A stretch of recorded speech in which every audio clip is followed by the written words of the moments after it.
Salut tout le monde. Bienvenue à une autre conférence de la phase B de ce cours de connaissance de soi. Aujourd'hui, nous allons étudier un sujet très intéressant, dans lequel nous comprendrons ce que représente réellement ce personnage connu sous le nom de Lucifer, Diable et Satan. Jusqu'à présent, nous avons compris Lucifer comme on nous a appris, par ignorance, à comprendre Dieu, en tant qu'entités extérieures à nous. Mais aujourd'hui, nous allons comprendre que, tout comme Dieu est notre propre être intérieur, la lumière en nous, notre maître intérieur et notre guide, Lucifer est un aspect de notre psychologie. Il est notre tentateur, et donc notre entraîneur psychologique, que nous devons constamment vaincre dans toutes ses tentations. Lorsque nous le vaincrons, nous développons une force, un amour, des vertus, des pouvoirs et des facultés que nous ne pourrions développer autrement. Cependant, nous verrons qu'il se déploie sous deux autres aspects que nous devons également comprendre et surmonter, pour avancer sur notre chemin vers l'illumination. Et ce sont le diable et Satan. Beaucoup a été parlé du diable au cours de l'histoire, beaucoup a été écrit sur ce sujet, mais peu l'ont vraiment expliqué. L'origine de ce mythe doit être recherchée dans les cryptes initiatiques du passé et dans les grottes archaïques. Au fil des conférences, nous avons vu combien d'allégories ou de personnages trouvés dans les livres sacrés en viennent réellement à représenter des aspects intérieurs, qui ne peuvent être compris lorsque l'on prend les textes sacrés lettres mortes. Nous avons vu combien de ces personnages symbolisent en réalité des aspects de notre propre être. Et cela est cohérent lorsqu'on étudie les différents textes sacrés qui ont existé dans différentes cultures et à différentes époques, depuis le sumérien, babylonien, égyptien, grec, musulman, judéo-chrétien, etc. Nous voyons que fondamentalement les mêmes principes et les mêmes forces se retrouvent dans toutes les différentes cultures et religions, même si les personnages varient dans leur nom. Cette triade connue sous le nom de Père, Fils et Saint-Esprit dans le christianisme est connue sous le nom d'Osiris, Horus et Isis dans les mystères égyptiens, et sous le nom de Brahma, Vishnu et Shiva pour les Hindoustani. Ou bien nous voyons comment cette force christique qui est latente en chacun de nous est représentée dans différentes cultures avec le nom des grands maîtres qui dans ces cultures ont incarné cette force et sont venus enseigner le chemin de la christification. Horus lui-même en Égypte, Krishna en Inde, Hermès Trismégiste en Grèce, Bouddha au Népal, Jésus en Israël, Quetzalcoatl au Mexique, etc. Nous voyons également comment des personnages emblématiques comme Adam et Ève symbolisaient en fait un aspect transcendantal qui a été vécu au cours de la troisième race qui habitait cette planète, lorsque s'est produit la transition de l'androgyne à des êtres de sexe divisé, de sexe opposé. La division en sexes opposés, en polarités opposées, générait une troisième force, qui était l'attraction ou désir sexuel.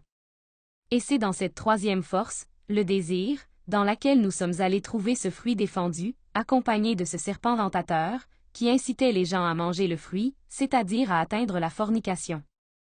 Et à partir de là, créer la légion de jeux psychologiques que nous avons actuellement, et où nous avons la matière première pour nous lever et traîner la sagesse.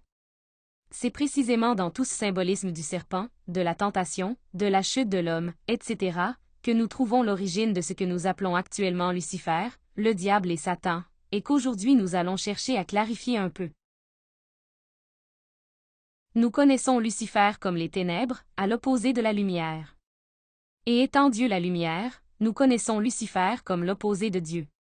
Mais ce qui est intéressant c'est d'analyser cette dualité, et de comprendre comment à l'origine, les deux font partie de la même chose. La lumière et les ombres sont une antithèse harmonieuse, dont la finalité ou la synthèse est la sagesse. Nous devrions donc commencer par analyser que la raison pour laquelle nous, étincelles de lumière, avons été vomis hors de l'absolu et envoyés vers cette manifestation cosmique, était pour que nous acquérions la sagesse. Une étincelle dans l'absolu sans aucune connaissance du bien et du mal est une étincelle innocente, incapable de comprendre pleinement la magnificence de son être.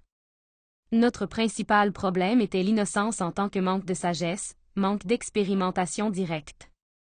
Et cette sagesse ne s'obtient qu'en expérimentant les contrastes.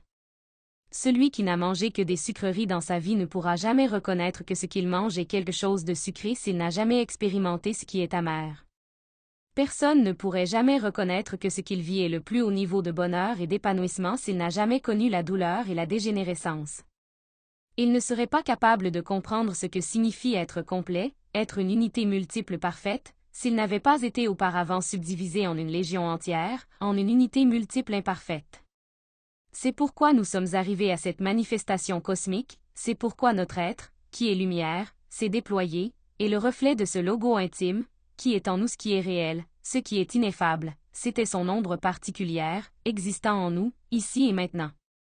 Il convient de noter que Lucifer fait partie de notre être, il est le reflet, ou l'ombre, de notre propre être et réside en nous. Cette ombre ou reflet logoïque vient remplir une fonction tout en bas de notre propre conscience. Et cela doit nous amener à expérimenter tout ce qui est opposé à la lumière, qui est l'ignorance. Et cela, parce que le Lucifer en nous est le désir, et étant le désir, est le soi psychologique en chacun de nous. La première fonction de Lucifer était donc de nous amener à tomber dans la tentation. On retrouve Lucifer, sous son aspect de diable, dans le serpent tentateur de l'Éden. Et cela nous a conduits, par désir, à expérimenter ce chemin de l'ignorance connu sous le nom de bien et de mal. L'arbre du bien et du mal est l'ego. Chacune de ces étincelles de lumière, qui constituent les 97% de notre essence, était piégée dans chacun des défauts psychologiques que nous avons créés par la fornication. Ces défauts, ce sont les Satans que nous portons désormais en nous, puisque le Lucifer se déploie inévitablement dans l'aspect fatal de la multiplicité égoïque, si bien que la lumière s'accroche au désir. De plus, Lucifer a veillé à ce que le feu, qui est notre énergie sexuelle du Saint-Esprit, tombe et reste inversé. Ce feu inversé est le diable en nous, le serpent inversé qui est notre organe kundabufère. Mais il s'avère que, tout comme Lucifer nous a servi d'échelle pour descendre, il est également une échelle pour nous permettre de monter. Puisque l'autre fonction de Lucifer est d'être notre tentateur, ou notre entraîneur psychologique. Ainsi, une fois que nous recevons cette connaissance des 3 facteurs de conscience, nous pouvons commencer à nier nos désirs, qui sont de vaincre Lucifer, d'éliminer notre ego, qui est de vaincre notre Satan, et de transmuter notre énergie sexuelle, qui est de vaincre notre diable intérieur. Puis, alors que nous possédons déjà cette connaissance, Lucifer assume désormais son rôle de formateur psychologique, pour nous mettre constamment des épreuves qui nous permettront d'avancer sur le chemin intérieur. Car ce n'est qu'en étant soumis à des tests rigoureux que nous aurons la salle de sport psychologique idéale, pour développer en nous les vertus de la conscience. Dans le gymnase psychologique de l'existence humaine, un entraîneur est toujours nécessaire dans le but de produire des pouvoirs, facultés, vertus extraordinaires, etc. De quelle manière les vertus pourraient-elles germer en nous, s'il n'y a pas de tentation? Pendant la journée, nous avons des milliers de désirs, des milliers de tentations, et dans chacun de ces désirs se trouve notre possibilité d'être et notre possibilité d'avancer, sauvant la conscience qui est piégée dans le désir. On a envie d'agresser ou de faire violence à quelqu'un, un enfant par exemple. Il a fait ce que nous ne voulions pas et nous avons envie de l'agresser verbalement ou physiquement. Là se trouve le gymnase parfait pour sauver la patience et la douceur si nous nous refusons de satisfaire ce désir. Nous voyons alors que ce n'est que par la lutte, le contraste, la tentation et une discipline ésotérique rigoureuse que les fleurs de la vertu peuvent germer en nous. Là, nous comprenons que la fonction de Lucifer est totalement nécessaire et essentielle pour que chacun de nous puisse récupérer la sagesse que son être est venu chercher dans cette roue du samsara.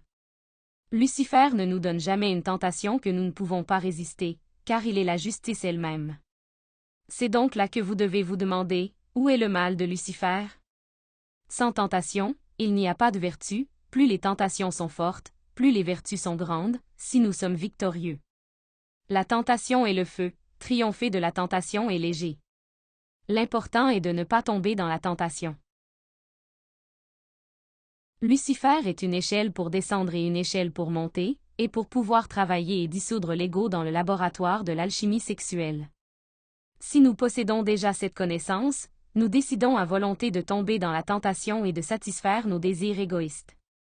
Si nous connaissons le pouvoir de l'énergie sexuelle, nous ne refusons pas notre désir de continuer à éprouver le plaisir de la fornication. Alors nous finirons par descendre à des niveaux terribles, développant terriblement l'organe kundabufère, devenant des démons, des magiciens noirs, des entités négatives, éveillés dans le mal. Mais en battant Lucifer, en battant le dragon, tel qu'il a été représenté dans de nombreuses cultures, nous pouvons cristalliser en nous les 3 forces primaires de l'univers, Père, Fils et Saint-Esprit, allégorisés par le trident, devenant ainsi des dieux solaires. Nous devons comprendre que dans ce monde dual, tout est bipolarisé, et que de même l'obscurité, étant un autre aspect de tout, est bipolarisée. L'obscurité positive se transforme en obscurité négative. L'obscurité positive, ou supra-obscurité, est l'obscurité du silence et l'auguste secret des sages, dans lequel nous travaillons sur nous-mêmes et apprenons à faire taire tout ce que notre être nous donne, afin de voler à l'obscurité, la lumière qui nous conduira à l'illumination complète. Tandis que l'obscurité négative, ou infra-obscurité, est l'obscurité de l'ignorance et de l'erreur, dans laquelle nous tombons chaque fois que nous cédons au désir et nourrissons nos défauts psychologiques. C'est ainsi que nous tombons dans les abîmes les plus profonds de la dégénérescence, du vice, de la cruauté, de l'idolâtrie, de la sorcellerie, de la domination d'autrui, de l'abus de pouvoir, etc. En nous est, et a toujours été, la décision. Soit on monte, soit on descend. Si nous décidons de monter, alors nous commencerons ce travail intérieur, ce combat qui n'est pas contre les puissances extérieures, mais contre nous-mêmes, contre notre propre diable et notre Satan intérieur. De ces Satans ou moi psychologiques, de ce diable ou feu inversé, nous continuerons à récupérer la lumière et le feu que Lucifer nous donnera chaque fois que nous le vaincrons dans la tentation. Chaque fois que nous refusons une tentation, nous sauvons ces étincelles de conscience piégées, et la somme de celles-ci entraînera la naissance du Christ en nous, qui dans l'œuvre de la deuxième montagne, à travers le feu luciférien, nous permettra de réduire l'ego en cendres. Ainsi, en analysant tout cela, nous voyons que le diable n'est pas ce personnage obscur créé par le dogmatisme de certaines sectes mortes, qui l'ont assis sur un trône d'ignominie, pour effrayer les faibles et les soumettre. Nous devons nous débarrasser de tant de concepts et de croyances fanatiques qui nous ont été inculqués pour nous maintenir soumis et craintifs et ainsi profiter de nous et nous dominer. Nous devons nous éveiller à notre réalité intérieure. Satan, Lucifer, le diable, est le reflet de notre propre être intime, en nous-mêmes et au sein de notre conscience, ici et maintenant. Le combat n'est pas vraiment entre le bien et le mal, mais entre la connaissance et l'ignorance, puisque l'un et l'autre, le bien et le mal, sont les deux faces de l'ignorance, de l'ego. La conscience est au-delà du concept du bien et du mal. La conscience est la justice, le centre, l'équilibre, la lumière, la vérité. C'est la véritable lutte qui se déroule en nous d'instant en instant. Voyons quelques représentations de Lucifer, du diable et de Satan, afin de comprendre leur symbolisme. La manière la plus courante de représenter le diable est sous la forme d'une figure rouge avec une queue de dragon, des pattes d'animaux, des cornes, un long nez, une barbe et un trident. Si nous analysons ces caractéristiques selon le langage symbolique astral, nous réaliserons ce qui est réellement représenté. La couleur rouge est liée à l'énergie sexuelle. La queue du dragon représente l'organe kundartigateur généré par la fornication. Les pattes d'animaux sont le résultat de la perte de notre état humain et de la chute vers la condition d'animaux rationnels dans laquelle nous nous trouvons à cause de la fornication. Les cornes représentent la sagesse du mal. Le long nez représente la luxure. La barbe représente le pouvoir dans la parole que l'ego acquiert en se nourrissant de notre énergie. Et le trident pointé vers le bas représente la Trinité inversée. Satan n'est rien d'autre que notre multiplicité égoïque. Il est notre légion intérieure, chacun de nos moi ou manières d'être négatives, qui ont intérieurement des apparences horribles et véritablement démoniaques. Et de même, intérieurement, il nous donne une apparence horrible. Si vous voulez savoir comment vous vous voyez réellement intérieurement en ce moment, demandez à votre être intérieur devant un miroir sur le plan astral, afin qu'il vous permette de vous voir tel que vous êtes réellement. Vous verrez que peu importe à quel point vous pensez être vertueux ou bon, la réalité est que tant que tout l'ego est. Lucifer a été représenté dans différentes cultures avec l'image du dragon.